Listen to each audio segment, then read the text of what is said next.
Hey, baby. When are you coming home? It's starting to get dark outside. It's late. I've been at the library in Boston all day. Hey, do you remember that one time from years and years ago, that seance when I asked about werewolves and they told me about these ancient werewolf packs, and then it kind of led me into Ed and Lorraine Warren's werewolf case. Do you remember? Baby, I'm having a hard time hearing you. Are you there? Hello?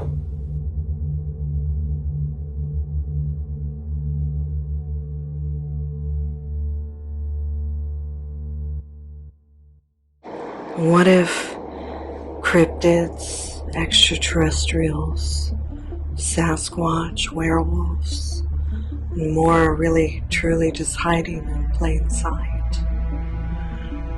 I mean, clearly ghost angels and demons exist and they communicate, and I'm recording their voices while they are literally hiding in plain sight. What does this mean? What else is out there? A few references to men changing into wolves are found in ancient Greek literature and mythology. They were transformed into wolves once every year for several days, and then changed back to their human shape. There are so many stories about werewolves all throughout history. But to encounter unseen entities talking about werewolves, vampires, Sasquatch, other beasts, cryptids, maybe even good entities, aliens, extraterrestrials, this is like a whole nother level of adding to history. I've encountered unseen entities speaking of ghosts, demons, devils, angels, werewolves, vampires, other cryptids. Now it's just a matter of what I do with it. Before America had witch trials, Europe had werewolf trials. Some 200 years before the witch trials in Salem, Massachusetts, where I live, courts in Europe were convicting men and some women of transforming into werewolves and mutilating and eating children. The punishments were sometimes as gruesome as the alleged crimes. In Germany in 1589, executioners strapped accused werewolf Peter Stump to a cartwheel, removed his skin with hot pincers, and chopped off his head before burning his body at the stake. Stump's head, attached to a wooden pole carved into the likeness of a wolf, was later displayed as a warning to others tempted to consort with, well, the entity they call the devil. The concept of humans transforming into wolves goes back millennia. Lovers turning ex-lovers into werewolves. In Greek mythology, King Lycaon of Arcadia tests Zeus's omnipotence by feeding him disguised human remains and is turned into a werewolf as punishment. His name is the root of the term lycanthropy, used for both changing into a werewolf and the delusion of being one, a recognized psychiatric condition for several centuries. Charges that real people could be menacing werewolves surfaced as part of the witch trials that swept through parts of Europe in the 1400s. I wrote all about the witch trials in my book Discovery of Witches. There's a lot to know and understand when it comes to that history, and I will be sharing that in a Salem witch trial seance in the near future. An Irish legend tells of a Catholic priest who gave communion to a dying werewolf. In the Middle Ages, legends and folk tales full of monstrous creatures were popular. One favorite fearful image was the werewolf, a being that is half human, half wolf. The mythical creature is found in many stories in Ireland. The Irish priest encountered a real werewolf. He beheld a she-wolf who under that shape, pouring forth human sighs and groans. On seeing the priest, having saluted him with human courtesy, she gave thanks to God. The priest was hesitant to give the werewolf communion, but eventually submitted to the request. There are many other stories from Ireland that highlight the presence of werewolves and reveal a more human side to the typical terrifying tales that most hear. The wolf was a female. It says here in the text, he beheld a she-wolf, who under the shape pouring forth human sighs and groans.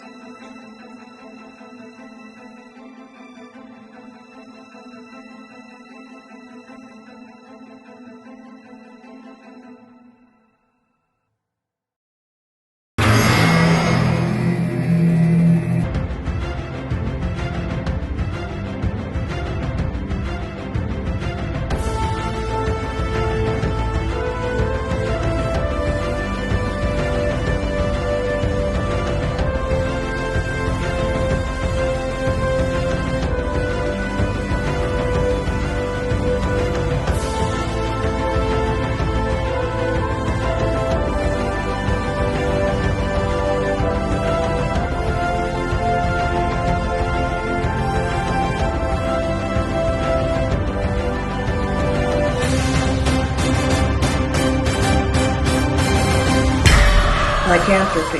Have you ever heard of the topic?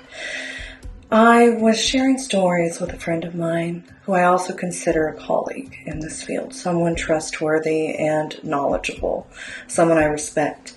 Her name is Brittany Barbereri. She is a cryptozoologist and a ufologist and a pretty hardcore researcher in the field. It's actually quite refreshing to work with someone as knowledgeable on the subjects that I work on consistently, especially with clients. Well, one day we were sharing stories for hours between my cases and my EVPs and seance sessions to UFOs and aliens and cryptids, and she was as well. An interesting topic came up with her, and she started telling me about the Pope and how the Pope, well, they give rights to werewolves, and we're going to go over that, and I'm going to show you documentation of this. Every time I do a seance, every time I get a case, it leads me. I follow the clues and the puzzle pieces. You're going to be stunned at where this one led. Werewolves. So I told Brittany about a seance I did years ago, and it was kind of encapsulated around Ed and Lorraine Warren and their England werewolf.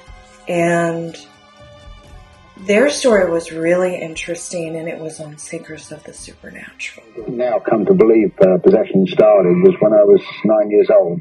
Suddenly the temperature just dropped completely, like midwinter, freezing cold. And there was a terrible stink coming in the air, like a sewer had backed up or something. Then I just literally threw off the handle as though I was mad at somebody. Just went in a total rage, and I mean, a rage. Up until 2 years ago, Londoner Bill Ramsey didn't know why he would attack people, just like the Wolfman in the movies. Even a man who is pure in heart and says his prayers by night may become a wolf when the wolfbane blooms and the autumn moon is bright. I had a very big bad attack and nearly killed a police officer at Southend Police Station. That was in 1987, July 1987. Ramsey was put in an institution. They ran all the tests, the brain scans, and all this kind of stuff. But all the brain scan can really tell you is not what's wrong with you, it's really what isn't. Ramsey said it got to a point where he can actually sense a change coming on. So he would drive himself to the police station, and the bobbies would lock him up. In here, he says, is where others would be safe. But the English tabloids found Ramsey and hounded him to reveal his real-life folklore of a man-wolf. He exhibited superhuman strength. That was an indication to me that maybe that was of a demonic nature. Thousands of miles away in Monroe, Connecticut, ghost hunters Lorraine and Ed Warren heard about the Ramsey case. The typical werewolf, all of a sudden, the fangs come out, the hair comes out, the full moon. I said, that's not the way it is. This is a possession by the wolf spirit. Intrigued, the Warrens went to London and met Ramsey, and after studying his case, they concluded the only way to rid Bill of his curse was through the religious rite of exorcism. It was performed in Monroe with the help of Bishop Robert McKenna. I sat him in the front pew and in front of the altar and in an armchair and Jackson and I had absolutely no faith in it whatsoever. I thought it was bunk and stuff for the movies. I remember him approaching me and making the sign of the cross, and I started to shake. He would push his hand, he would pull his hand like his little claws, trying to resist the exorcism. And then he put his stole he was wearing around his neck, and he wrapped it around my head, and I don't really remember too much. And then it was over. Maybe it was ordained to be me, to make people aware that this demonic possession thing does happen. Real London police officers talking about being attacked by a real werewolf. He stands about 5'7", he weighs maybe 150 pounds, but he would take some of these bobbies who are well over 6 foot, over 200 pounds, he'd throw them around like they were kindling wood. How he would ask to be locked up in a jail cell for his protection and the protection of the public. Now, the people out there listening to us right now are probably saying, come on, what are you talking about? A werewolf. Well, I think by the end of this program, they'll realize that Bill Ramsey was a real-life werewolf. Even if we find out that this man really is a werewolf, I'm not going to go before the public and start talking about a werewolf. Ghosts and haunted houses and demons and devils are bad enough. But now a werewolf and in London, who would believe it? But it actually occurred. Terry Fisher was a sergeant on the English Police Department. He was one of the ones who was attacked by Bill Ramsey. Now this guy stands about 6'3", weighs about 250. Good shape. When I went to his house and I said, I would like you to come over to the pub with us when we interview Bill Ramsey. And he said, there's no way that I would go near that man. He said, I don't care if there's 100 police around, I would not go near him. I came as close, he said, to dying as I ever did in any of my experiences in a police department. He would not go near him. I interviewed 2 other police officers. They would not go near Bill Ramsey. And I'm thinking, this guy must be pretty bad. I'm talking with Bill in Boston. It's a television show. And they gave us adjoining rooms. And Lorraine said, we should leave the door open for Bill so he can walk in and out. I said, Lorraine, this guy went right through the bars of a jail cell, pushed his head, shoulder, and arm through a 12-inch space. I am not leaving that door open. Said, even after he was exercised. There's 12 cops can't hold this guy down. And you want to leave a door open for him? I said, no way. But I want to tell you, Tony, you've met Bill Ramsey. Yes. And he's a gentle, beautiful when he's man. Bill Ramsey. When he is Bill Ramsey. But during the exorcism of Bill, on that July day in 1989 in that church, anybody that's listening to this program right now that would find it difficult to believe that such things as a werewolf exist, they should have been in that church. I think what we ought to do is show that. I was going to say, I know you brought a film. Maybe talk over the film before it starts, maybe, and just fill us in real quick what it's about. Yeah, what we're doing here is now, Bill Ramsey's in our home. Kevin Hogan, who was with a local television station, was there with us. We were talking with him. And he's asking Bill about how all of this came about. Bill Ramsey tells him when he was a boy, an experience that he had one summer afternoon. It was a hot day. He was in the backyard of his home. His father was a soldier I think they call him a master. No, Major. Major at Arms? Sergeant Major? Sergeant Major. Tough guy. And so young Bill went out to the backyard, and he said suddenly it became very icy cold, and there was this sort of stench of something dead. At that point, he didn't remember anything, but his mother and father, looking out the window, said that this boy, this little thin kid, picked up not barbed wire, but chicken wire that had been attached to posts and cemented, and ripped them out with his hands and tore the wire with his teeth. Now, that's impossible to do, but that was the first official report of him changing. If it were not for the rain and for Bishop McKenna, Bill Ramsey might be in a mental institution today. He might be dead. He might have killed somebody. That was one of his worst fears, that he would kill somebody or hurt somebody so bad, and he would know nothing about it at all. And lycanthropy is a type of a disease, but in this case, it was an actual possession.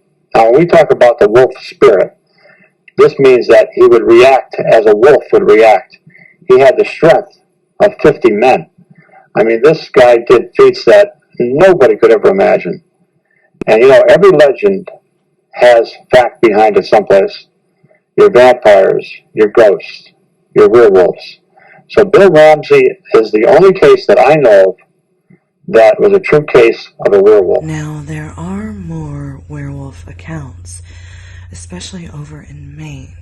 I've had a lot of clients in New Hampshire, even Pennsylvania and Maine, regarding Sasquatch, but the werewolf accounts are more rare. This one's really interesting, though.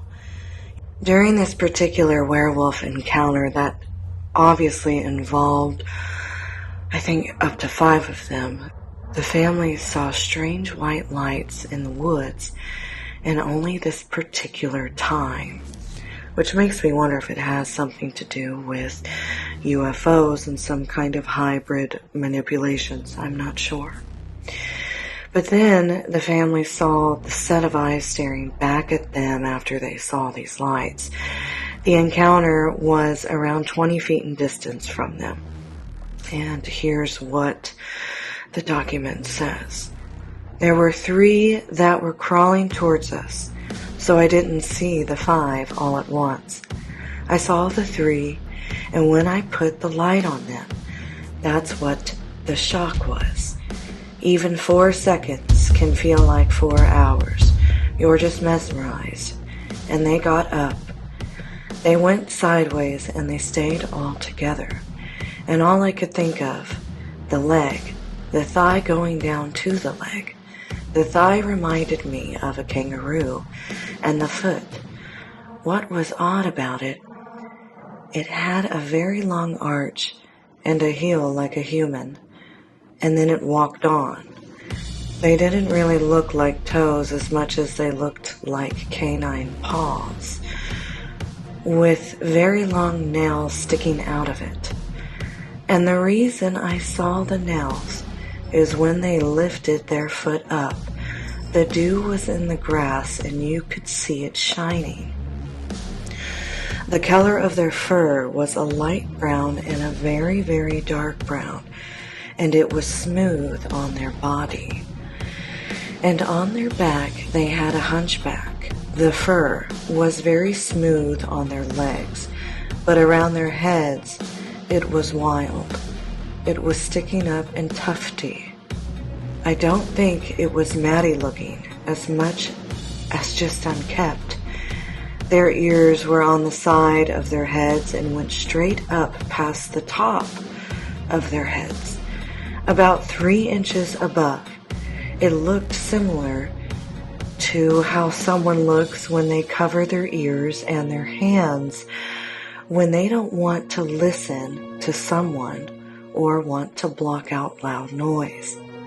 Their eyes were huge and they were a greenish yellow fluorescent bright, and the bridge of their nose was about 7 inches. They were about 7 feet tall. We measured from where he was standing by that 10-foot door.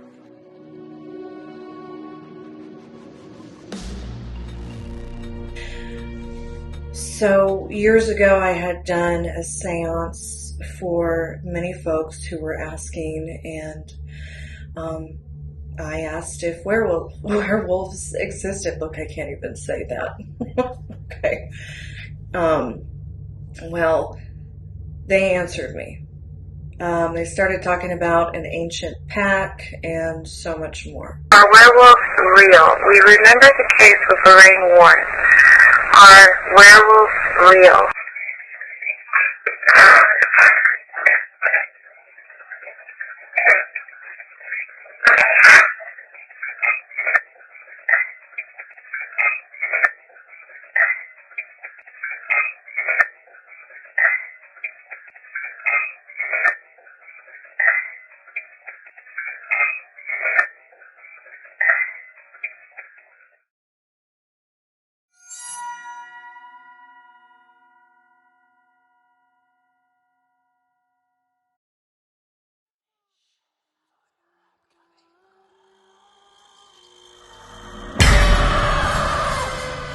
So this gets even more interesting as I go along. You know, I never really shared that with many people unless lycanthropy comes up with a client or a subject. I don't really share these things. So here's something really interesting. I have met detectives in the past. I've worked with deputies all over the country. And retired detectives have given me their own paranormal investigation stuff, you know, when that person and their spouse wanted to just kind of move on with their lives. Sometimes they don't always like to fathom everything in this field. And there was one group of detectives that found this big steel box in the middle of the woods, and I can't remember how they got to that point, but when they opened it up, they said there were chains, big chains on the inside, and that they could see claw marks, giant claw marks all over the walls. And it was just fascinating. And I just was like, oh my goodness, you know, I've heard these stories before. Well, this, you know, Brittany was telling me another similar story about the doors of the church. The gut-clenching black Shuck, the enormous brute, very casually broke the rules of demonology as it barged into the St. Mary's Church on a stormy night in the 16th century. It charged the worshippers and littered the holy grounds with bloody cadavers mutilated by its demonic teeth and claws. The story says that on August 4th, 1577, Black Shuck attacked the congregation of two churches 12 miles apart from each other. There are many folklore stories pertaining to ghostly black dogs of Britain. However, Black Shuck is specific to East Anglia, where it roams the forest and countryside. The most well-known story surrounding this demonic creature is the 04 August 1577 attack on two church congregations.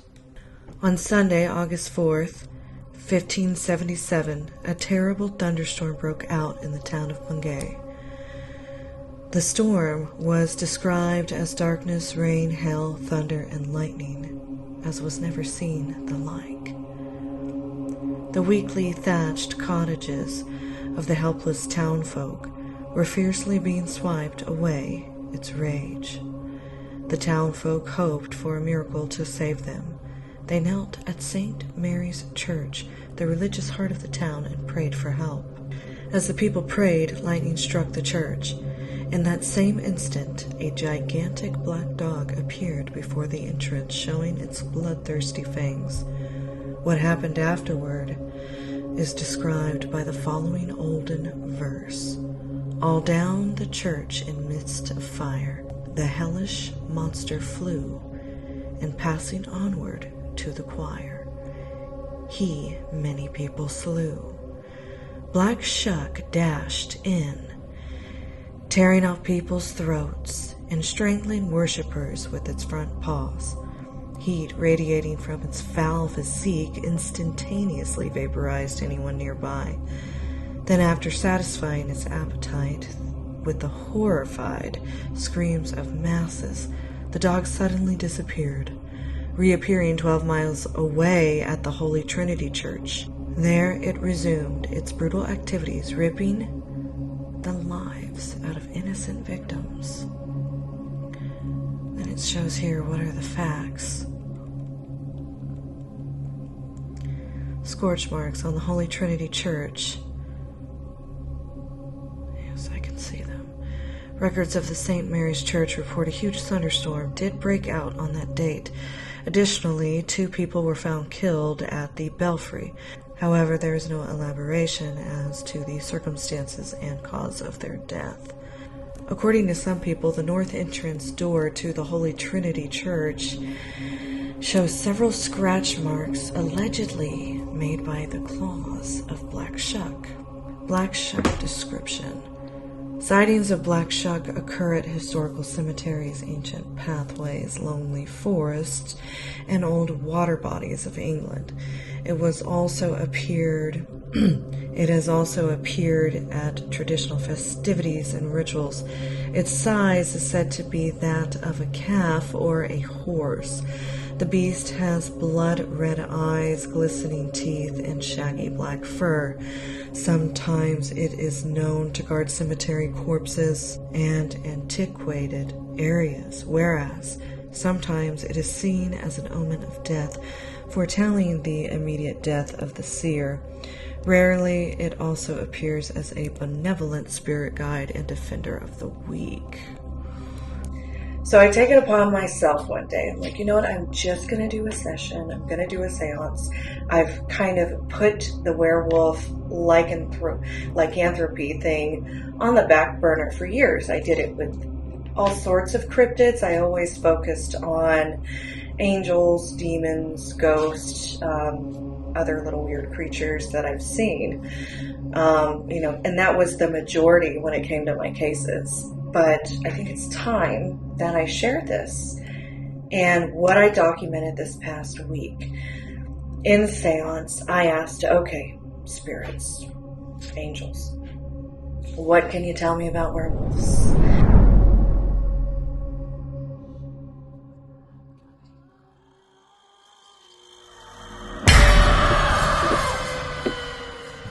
I hope you said something about the Pope in this. This one's the longest. Okay. Let's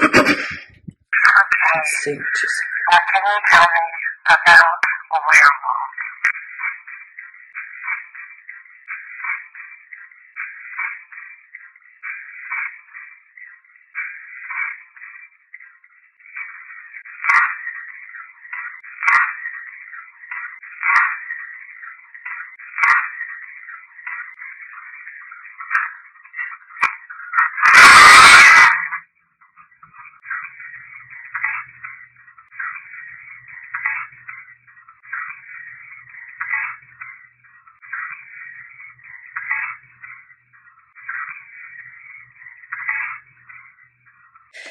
They said lycanthrope,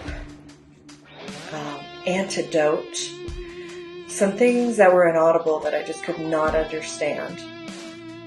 Michael Vodun, and I didn't even want to tag that or mark it in my EVPs. I could hear Michael clearly, but I was like, Vodun.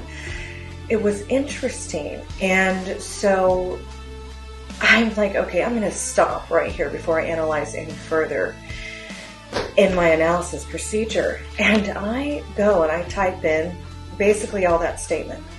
I found a story with a gentleman or an entity, a character called Michael Vodun. I can't really pronounce that last name. It's so interesting that they mentioned this identity. And the story, it goes to where he was basically the one who made a deal with the devil himself, the entity, the devil, and became a wolf man. So I'm like, I cannot believe this. And I'm texting and voice messaging Brittany and another friend of mine about this. And we're just like, whoa. So I'm like, okay, I'm going to get back to analyzing, and they said more.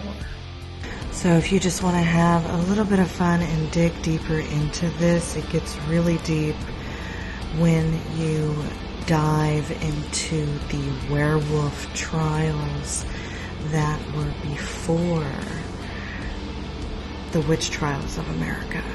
And that is where this Michael character is spoken of, and much more.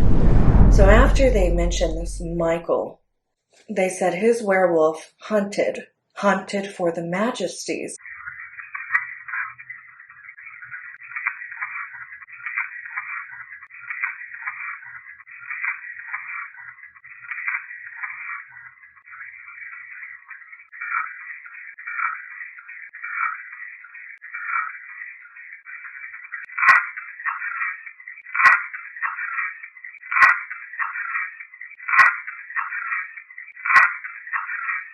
Am I hearing this right? And so I'm like, okay, let me just start with some of my books. And then I started researching in some other databases. And the Majesties are a group of extremely religious males. So after this, the spirits and angels that I work with, they told me, they said, the priest, they lied, prideful guild. And I'm like, why would they say that? This is very interesting. And I wasn't really getting a good feeling when I was reading about these Majesties.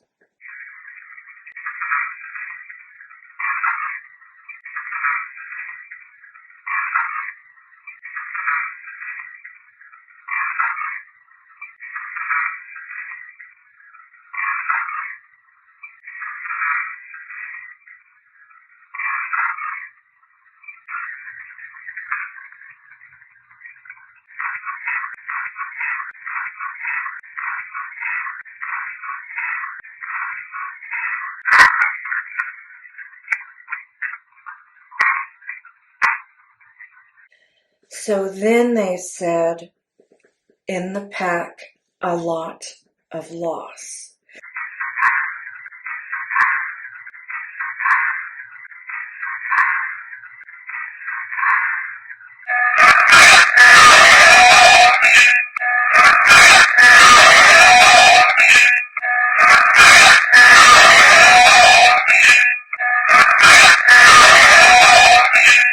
So this is all very interesting, and it's all going into one of my Book of Shadows, where I document every response I ever get during seance of any form, whether it's during an exorcism or during, any kind of rituals or my traditional seance sessions. All right, so to take this to a whole nother level, biblically speaking, there are verses in the Bible that I found regarding werewolves.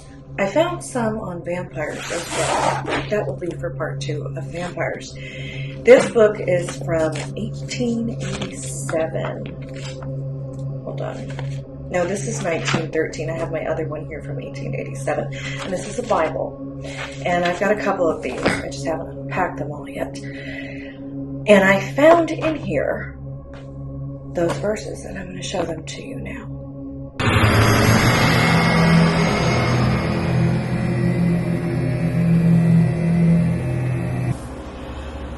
Right here.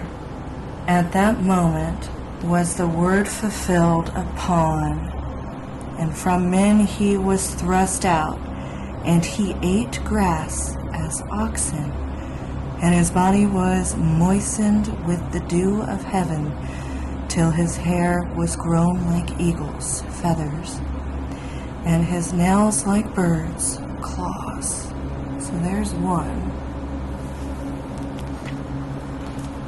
Okay, so here is Genesis 49:27. Benjamin will raven as a wolf, will raven as a wolf, as a wolf. In the morning he will devour the prey, and at evening he will divide the spoil. So that's another reference to werewolves. Alright, so, yeah, okay. Alright, so now it's Genesis 4:7. Is there not, if thou dost well, a lifting up? And if thou dost not well, sin is crouching at the door, and toward thee is his desire, and thou shouldest rule over him. Alright, Matthew 7:15. Beware of false prophets who come to you in sheep's clothing, but within are ravening wolves. But within are ravening wolves. Wolves. I'm gonna take a look at that there.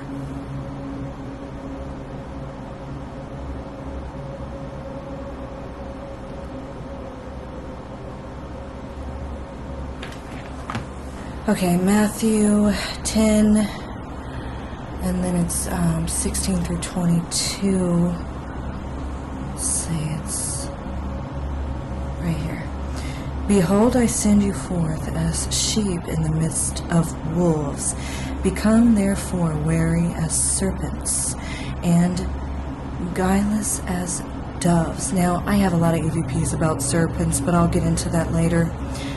But beware of men, for they will deliver you up to the councils, and in their synagogue they will scourge you. And before governors also and kings will ye be brought for my sake, for a testimony to them and to the Gentiles. But whenever they deliver you up, be not anxious how or what to speak, for it will be given you in that hour what to speak. For it is not ye that speak, but the Spirit of your Father that speaks in you. And brother will deliver up brother to death, and father child, and children will rise up against parents, and put them to death. And ye will be hated by all for my name's sake, but he that not endures to the end is the one that will be saved. That's interesting.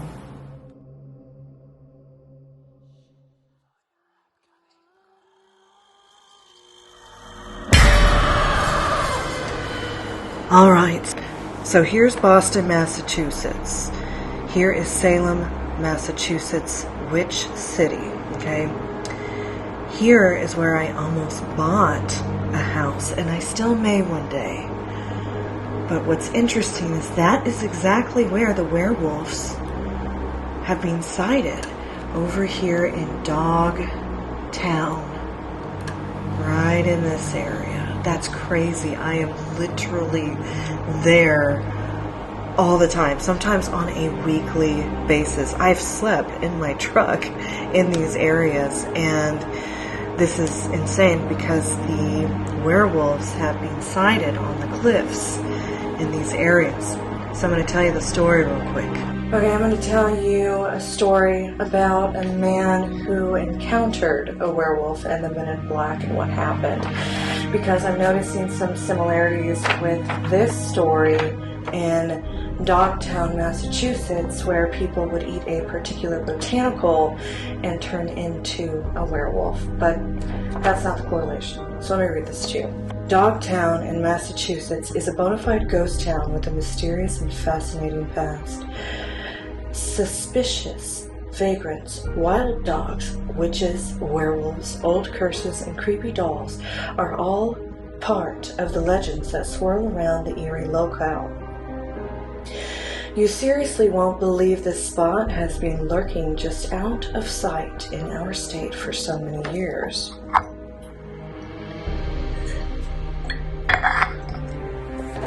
Settlers began moving to the area in 1693, mainly because the spot's inland locale granted protection from pirates and from hostile native peoples who were understandably annoyed at the uninvited guest.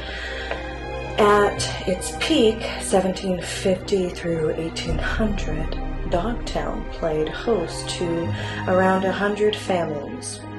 After the War of 1812, most farmers moved away from Dogtown. Fears of coastal attacks were dwindling, and new roads were being opened between Rockport and Gloucester. I should have. This is when all the trouble started. As respectable families took off, their abandoned homes began filling with vagrants and unsavory people looking for a place to lie low. Those without a family to follow also remained behind. Widows and some independent single women. Rumors began to brew that some of these had stayed in order to practice witchcraft. Strange booming sounds began to be heard coming from the town, and travelers reported flickering lights and figures in the surrounding forest. And what about the name? Originally known as the Common Settlement, Dogtown got its name from the roving population of feral dogs that were known to inhabit the town. That's where the correlation is, and I'm going to explain this, but let me finish reading first. Many of the widows of lost sailors and soldiers kept dogs for protection and companionship. Whether it was the death of their owners or some more unexplainable force, these pets became feral and took to wandering over the nearby moors and howling. Some residents had particularly menacing reputations. Thomasine Tammy, younger, was known as Queen of the Witches. Tammy lived on Fox Hill by a Lewif Brook and was reported to curse teams of oxen transporting fish from the nearby harbor as they made their way through the Dogtown area. Unless their driver paid her a toll, I suppose that's one way to leverage nasty, rumors. The last resident of Dogtown was a free man named Cornelius Black Neal Fenson. Horrifically, he was discovered half dead in a cellar hole during the harsh winter.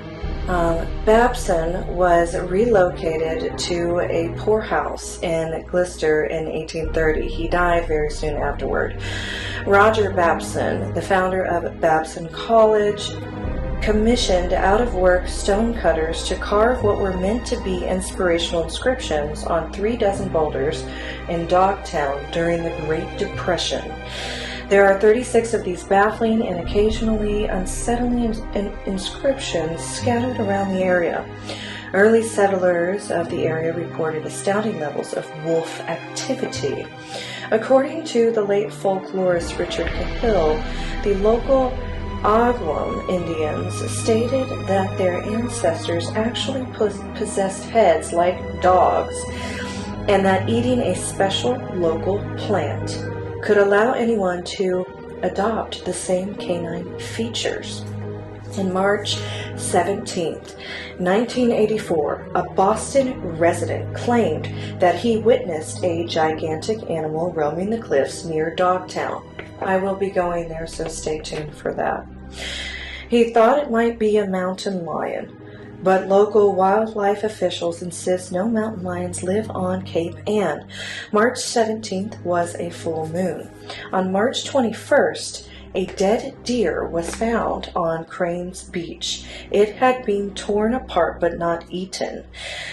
That same night, near the road to Dogtown, 2 people reported seeing a, and I quote, gray, monstrous, dog-like animal running into the woods, end quote.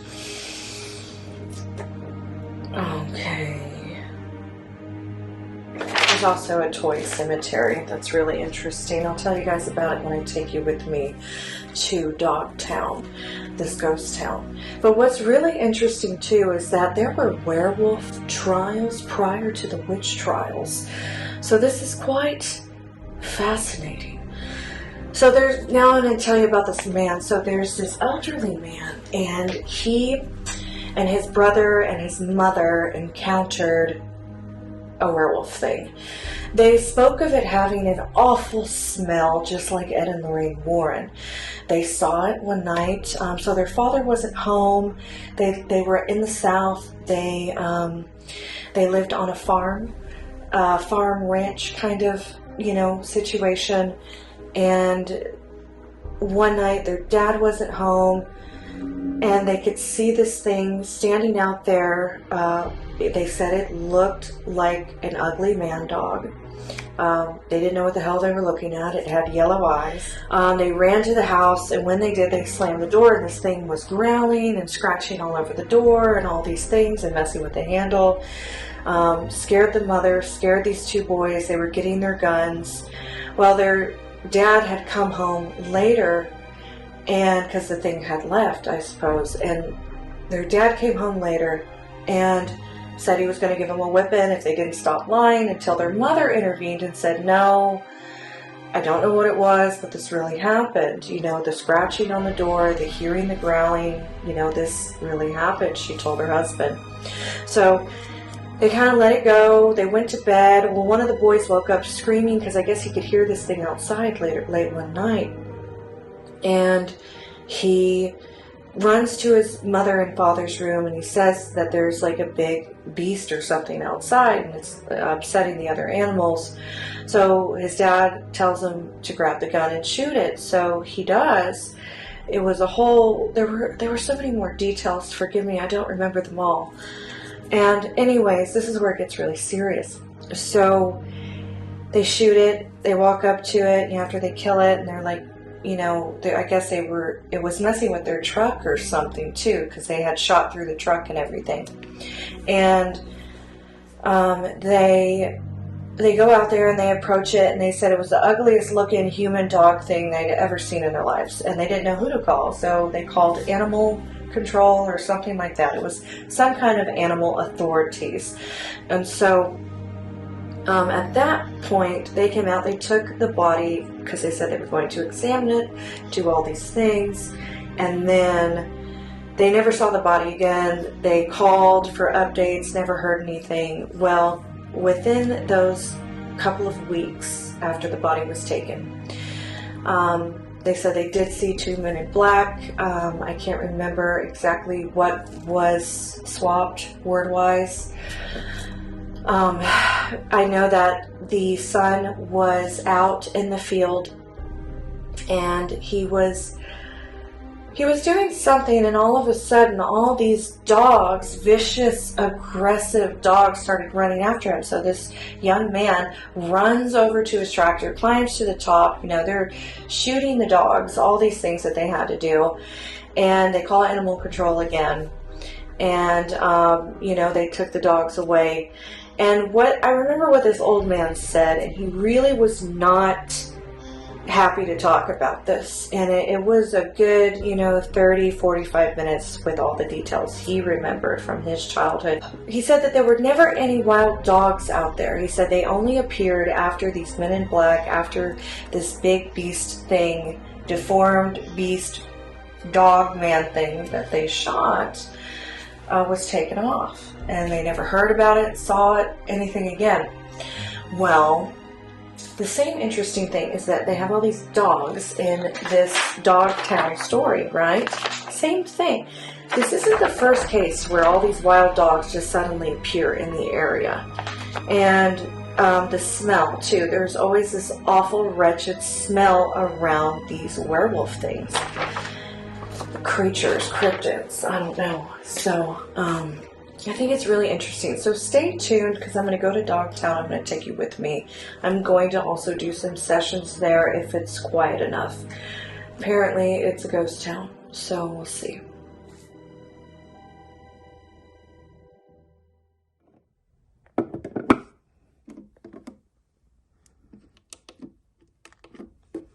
Okay, what can you tell me about werewolves?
I hope he said something about the Pope in this. This one's the longest.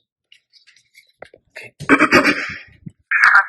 see what she said. What can you tell me about a werewolf?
Okay, what can you tell me about a werewolf?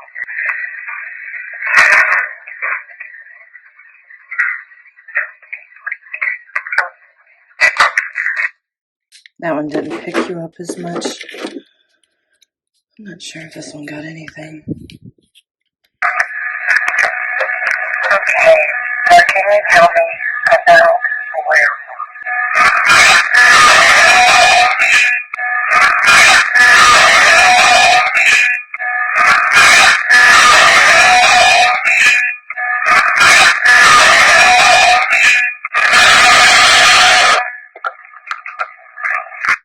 All right, thank you.